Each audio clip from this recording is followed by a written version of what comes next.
సౌదీలో జరిగిన ఘోర ప్రమాదం ఇది. డీజిల్ ట్యాంకర్ ని యాత్రికుల బస్సు ఢీకొనడంతో మంటలు చెలరేగాయి. బస్సులో ప్రయాణిస్తున్న అందరూ చనిపోయారు, సజీవ దహనమయ్యారు. ఒక్క బస్సు డ్రైవర్ తప్ప అని సమాచారం అందుతోంది. మృతుల్లో 20 మంది మహిళలు, 11 మంది చిన్నారులు ఉన్నారు. అలానే హైదరాబాద్ కు చెందిన యాత్రికులు కూడా ఉన్నట్లుగా సమాచారం అందుతోంది.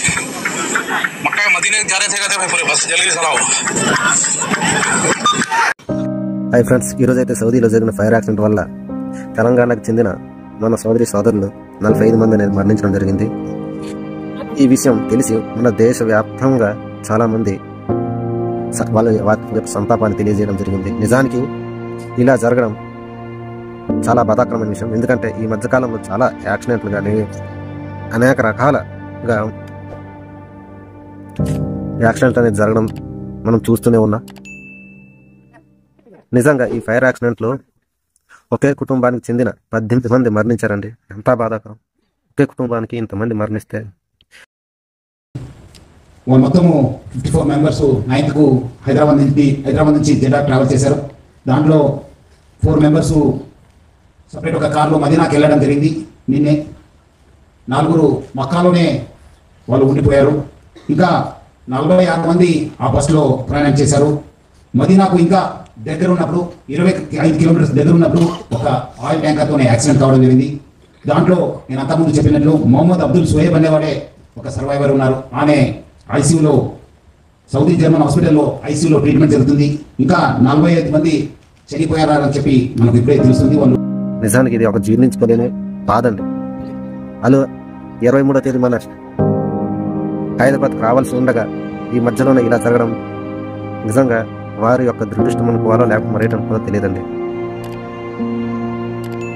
మరి అందులో మరణించిన వారిని మనం తిరిగి తేలాం కాబట్టి వారి యొక్క కుటుంబాలకి ఆర్థిక సాయంగా తెలంగాణ రాష్ట్ర ప్రభుత్వం అనేది 5 లక్షల ఎక్స్పీరియన్స్ అనేది ప్రకటించడం జరిగింది.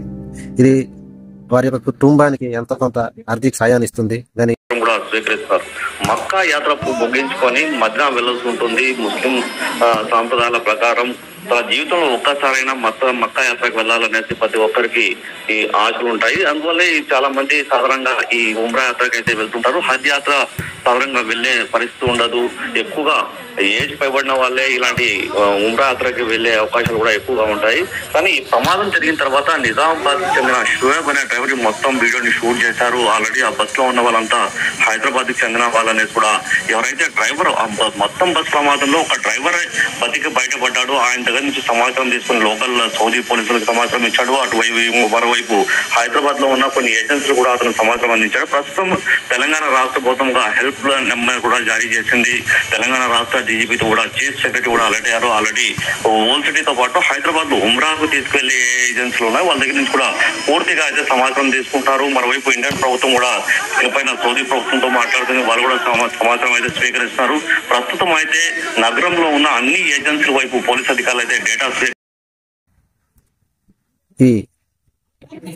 ఈ ఫైర్ యాక్సిడెంట్ వల్ల నష్టపోయిన బాధపడుతున్న కుటుంబీకులందరికీ మన గవర్నమెంట్ అనేది చేయూతనివ్వడం అనేది ఒక మంచి ఆలోచన అండి. కాబట్టి వారికి ఎంతో కొంత చేయూతనిచ్చి వారి యొక్క బాధల్ని తొలగించడానికి కనీసం ప్రయత్నం అనేది చేయాలి. దేశం మొత్తం ఈ మరణ మృదండం వైపే చూస్తుంది. ఇలాంటి దుస్థితి మరి ఇప్పటికీ ఎవరికి రాకూడదని మనం కోరుకుందామా. ఇలాంటి పరిస్థితుల్లో మన దేశం వారికి ఏ విధంగా సహాయపడాలి అనే విషయాలు మీకు ఏమైనా తెలిసి ఉంటే మన కామెంట్లో తెలియజేయండి. ఇలాంటి సమయంలో ప్రభుత్వాలు తీసుకోవాల్సిన ముఖ్యమైన ఉద్దేశాలు, చేయవలసిన బాధ్యతలు ఇలాంటివి కూడా మన కామెంట్లో తెలియజేయండి. ఇంకా ఉంటానండి. హఠాత్తుగా జరిగిన పరిణామాల వల్ల ఇలా జరగడం నిజంగా బాధాకరం. ఈ మధ్యకాలంలో ఇలాంటి ఇన్సిడెంట్లు చాలా ఎక్కువగా జరుగుతున్నాయి. కాబట్టి ప్రయాణించే ప్రతి ఒక్కరూ కొద్దిగా జాగ్రత్తగా ఉండండి.